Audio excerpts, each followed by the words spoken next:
नमस्कार friends, R S ज्ञान YouTube channel में आपका हार्दिक स्वागत है। जैसा कि आप देख रहे हैं कंप्यूटर स्क्रीन पर CISF, जी हाँ, यह नोटिफिकेशन जारी किया गया है। Notification for recruitment of constable tradesman. यहाँ पर कुक्स है, कॉबलर है, इट्सेट्रा कई प्रकार की ट्रेड्स की वैकेंसियाँ ओपन है। तो सबसे पहले इसको रीड करेंगे नोटिफिकेशन को, उसके बाद अप्लाई करेंगे। ठीक है, तो यहाँ पर सबसे पहले आपको क्या करना होगा, न्यू रजिस्ट्रेशन पर क्लिक। यदि आप रजिस्ट्रेशन पहले से कर चुके हैं या पहले से रजिस्टर्ड है CISF में, किसी भी भर्ती में आपने आवेदन किया हो, तो यहाँ पर कांस्टेबल ट्रेड्समैन पर क्लिक करके डायरेक्टली आप लॉगिन कर सकते हैं। पासवर्ड भूल गए तो फॉरगेट यहाँ से कर सकते हैं, और वेरीफाई मोबाइल एंड ईमेल को यहाँ से कर सकते हैं। तो न्यू आवेदन जो कर रहे हैं उन्हें सबसे पहले न्यू रजिस्ट्रेशन पर क्लिक करना होगा। अगला स्टेप आपके सामने कुछ इस प्रकार से होगा। यहाँ पर आपको अपना नाम हाई स्कूल की मार्क्स के अनुसार लिख देना होगा, वेरीफाई कर देना होगा। उसके बाद यहाँ नो ही रखना होगा यदि आपने नाम चेंज पहले कभी नहीं किया है। उसके बाद फादर्स नेम यहाँ लिखना होगा, मदर्स नेम लिखना होगा, verify father's name, verify mother's name. ये सब करते हुए आपको डेट ऑफ बर्थ कैलेंडर की सहायता से डाल लेनी होगी। कुछ इस प्रकार से डाल लेते हैं, जैसे मान लीजिए आपका, फिर उसके बाद ये मंथ, फिर उसके बाद इस प्रकार से सिलेक्ट कर लेते हैं। ऐसे इसको वेरीफाई कर लेंगे। जेंडर मेल या फीमेल दोनों अप्लाई कर सकते हैं। उसके बाद कैप्चा फिल करना होगा, सबमिट करना होगा। तो आपके सामने कुछ प्रीव्यू ओपन होगा। यहाँ आप देख रहे होंगे प्रीव्यू ओपन हो चुका है, और यहाँ चेक करते हुए जेंडर यहाँ पहले से सिलेक्ट हो जाता है। अब आपको यहाँ मोबाइल नंबर डालना होगा, कन्फर्म मोबाइल नंबर डालना होगा। उसके बाद ईमेल, कन्फर्म ईमेल डालनी होगी, एग्री पर टिक करना होगा। उसके बाद पूरा प्रीव्यू ऊपर से लेकर नीचे तक चेक करना होगा, कैप्चा फिल करना होगा सावधानी से। सबमिट बटन पर क्लिक करते ही रजिस्ट्रेशन सक्सेसफुल होगा। सक्सेसफुल होने के बाद मोबाइल और ईमेल पर आपका पासवर्ड और जो यूज़र आईडी है वो भेज दिया जाता है। फिर आप जो है लॉगिन पर क्लिक करते हैं, और लॉगिन पर जाके वहाँ पर अपना आईडी पासवर्ड डाल के लॉगिन करते हैं। शेष फॉर्म वहाँ से भरना स्टार्ट हो जाता है। यदि आप लॉगिन नहीं कर पा रहे हैं तो डैशबोर्ड पर आ जाइए। डैशबोर्ड पर आपको कांस्टेबल ट्रेड्समैन 2024 का बटन मिल जाएगा, यहाँ से क्लिक करके लॉगिन कर सकते हैं। कुछ इस प्रकार से लॉगिन डैशबोर्ड आपको दिखेगा, कांस्टेबल ट्रेड्समैन 2024। उसके बाद यहाँ पर आईडी पासवर्ड डाल देंगे, सबमिट करेंगे। अगला स्टेप आपके सामने इस प्रकार से होता है, candidate can apply tradesman 2024 before 3/4/25। तो यहाँ पर click here to apply button पर क्लिक करना होगा। इंस्ट्रक्शन को रीड करके कंटिन्यू बटन पर क्लिक करना होगा। अगला स्टेप आपके सामने होगा, जहाँ पर कैंडिडेट डिटेल्स पहले से ओपन होती है, कुछ डिटेल्स। तो यहाँ पर नाम, पिता का नाम, माता का नाम चेक करते हुए कैटेगरी को यहाँ सेलेक्ट करना होगा, जिस भी कैटेगरी से आप बिलोंग करते हैं।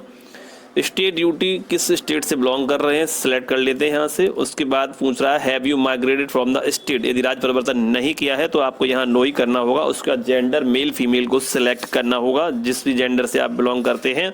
उसका नेशनलिटी पहले से यहाँ पर सिलेक्ट होगी। अगला स्टेप आपके सामने कुछ इस प्रकार से होगा, यहाँ पर आपको सिविल सेलेक्ट करना होगा। यदि आप सिविल हैं, सिविल मतलब नॉर्मल, आर्मी से है तो आर्मी, नहीं तो सिविल। सिविल मैंने सेलेक्ट किया है। उसके बाद यहाँ पर हाईएस्ट एजुकेशन क्वालिफिकेशन को यहाँ सेलेक्ट कर सकते हैं, नहीं तो 10th है तो 10th से सेलेक्ट कर सकते हैं, चूंकि वैकेंसी जो ट्रेड्समैन की है वो 10th से ही है। तो यहाँ पर धर्म सेलेक्ट कर लेंगे, किस धर्म से आप बिलोंग करते हैं। उसके बाद यहाँ पर पूछ रहा है under the category children depends. उसके बाद belong to hill area, ex service, CISF personnel. इनमें से यदि कोई है, रीड करते हुए यहाँ पर नो यस का जवाब देना होगा, जैसे कि मैंने यहाँ पर नो का सभी का जवाब दे रखा, क्योंकि मैं इनमें से नहीं हूँ।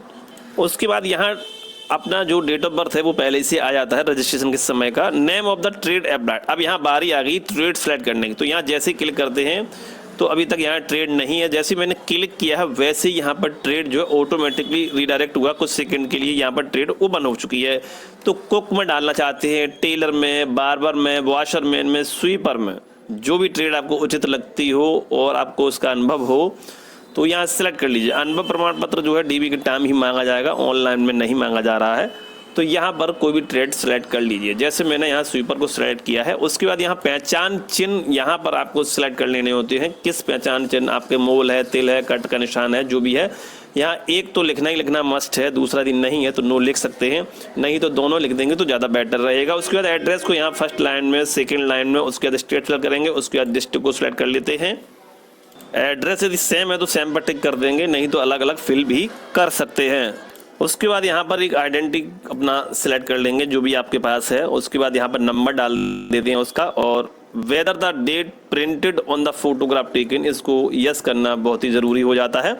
और अपनी फ़ोटो पर डेट ऑफ फोटो ज़रूर डाल लेनी होती है। जैसे मान लीजिए यहाँ पर दिया गया इंस्ट्रक्शन में 3 मंथ ओल्ड नहीं होना चाहिए, तो जनवरी फरवरी मार्च का डाल सकते हैं। जैसे मान लीजिए 1 फरवरी 2025 है, जैसे मान लीजिए आपने डाला 26 जनवरी 2025 या फिर 1 मार्च 2025, इस प्रकार से अपनी फ़ोटो पर डेट डाल सकते हैं। हो सके तो नाम भी डाल लीजिए। वैसे यहाँ जो लिखा हुआ वो मैं बता दूँ, whether the date printed on the photograph taken, तो जिस दिन फ़ोटो खींचा गया है उस दिन का यहाँ डेट ऑफ फोटो मांगा जा रहा है, तो वो आप डाल लीजिएगा जिससे कि फॉर्म आपका एक्सेप्टेड रहे।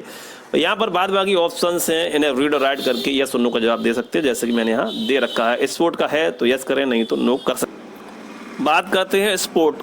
अब स्पोर्ट के लिए यहाँ नो कहाँ करें, क्या करें, तो ये ऐसा ही ब्लैंक यदि है तो फिल कर दीजिए और यहाँ से ऐड अचीवमेंट कर लीजिए। नहीं है तो आप इसको ऐसा ही छोड़ दीजिए, बस यहाँ पर टिक करिए और सेव एंड प्रीव्यू पर क्लिक करेंगे तो सीधा आपका सेव होके सेव एंड प्रीव्यू पर पहुँच जाता है।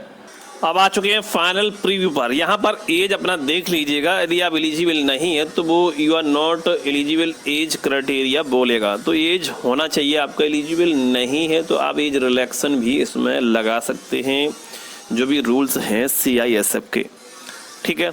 उसके बाद यहाँ पर अब आ चुके हैं फाइनल प्रीव्यू पर, और अब आपको यहाँ टिक करना होगा, अच्छे से प्रीव्यू को चेक करना होगा। यदि कोई समस्या है तो एडिट कर सकते हैं, नहीं तो फाइनल सबमिट करके आप सीधा पहुँचेंगे डॉक्यूमेंट अपलोड पर, जहाँ पर एज प्रूफ में आपको 10th सर्टिफिकेट अपलोड करना है। उसके बाद जो 10th क्वालिफिकेशन है एसेंशियल रिक्वायरमेंट है, वहाँ भी 10th अपलोड करना है।